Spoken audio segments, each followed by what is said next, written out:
Welcome to my YouTube channel. இந்த video யார் sponsor பண்ணுறாங்கன்னா எஸ்பிஓ டிஜிட்டல் மார்க்கெட்டிங்.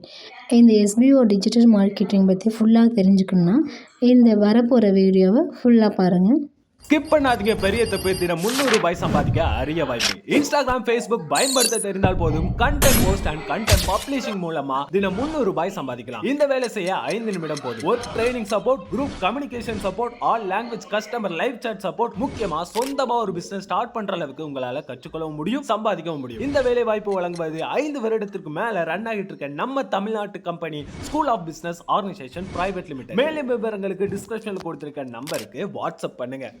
இந்த வீடியோவில் நம்ம என்ன பார்க்க போகிறோன்னா கத்திரிக்காயோட நன்மைகளை பற்றி பார்க்க போகிறோம். இந்த கத்திரிக்காயோட மருத்துவ பயன்கள் என்னென்ன இருக்குன்னு பார்க்கலாங்களா. இதில் உள்ள நீர் சத்து சருமத்தை மென்மையாக்கும். கத்திரிக்காயில் விட்டமின் சி, இரும்பு சத்து அதிகமாக இருக்குது. கத்திரிக்காய் நரம்புகளுக்கு வலுவூட்டவும் சளி மற்றும் இருமலை குறைக்கிறதுக்கும் செய்யுது. இது முதல் கட்டமாக என்ன பண்ணுதுன்னா சிறுநீரக கரைக்கும் வல்லமை பெற்றது இந்த கத்திரிக்காய். வாத நோய், ஆஸ்துமா, ஈரல் நோய், கீழ்வாதம், சளி, பித்தம், தொண்டைக்கட்டு, மலச்சிக்கல், உடல் பருமன், இது மாதிரி ஏகப்பட்ட நன்மைகளை இது குறைக்கிறதுக்கான வாய்ப்புகள் இந்த கத்திரிக்காயில் இருக்குங்க. சரிங்களா. இது புற்றுநோய் வராமல் காக்கும். தக்காளிக்கு இணையானது.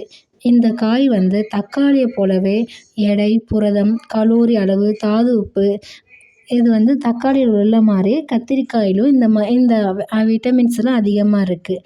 விட்டமின் ஏயும் சியும் குறைவாகவே இதில் இருக்குது.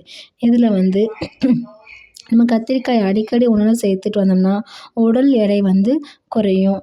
இது இரும்பு சத்தை நம்ம உடலில் இருக்க இரும்பு சத்தை சமன்படுத்தும். நம்ம எந்த உணவாக இருந்தாலும் சரி சத்தாக மாறக்கூடிய கத்திரிக்காயில் உள்ள விட்டமின் பி அதிகமாக நமக்கு பயன்படுது. சர்க்கரை நோயை தடுக்கும். டைப் 2 சர்க்கரை நோயை தடுக்கும். நம்ம உடம்புல உள்ள சொறி, சிரங்கு, புண்ணு உள்ளவர்கள் கத்திரிக்காயை சாப்பிடக்கூடாதுன்னு சொல்லுவாங்க.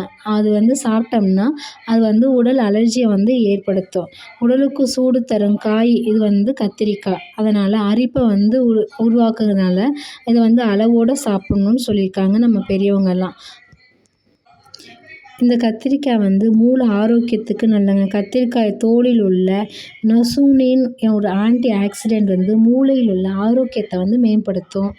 எடை இழக்கணும்னு நினைக்கிறவங்க இதில் கத்திரிக்காயை கலோரி குறைவாக இருக்கிறதுனால எடை குறைப்புக்கு இது ரொம்ப ரொம்ப ரொம்ப நல்ல காய்ங்க. இந்த கத்திரிக்காயை கிரேவியாவோ சாம்பாராவோ செஞ்சு சாப்பிட்லாம். வாரத்துக்கு 2 டைம் 3 டைம் செஞ்சு சாப்பிட்டோம்னா நம்ம உடம்புல எதிர்ப்பு சக்தி அதிகமாகும்.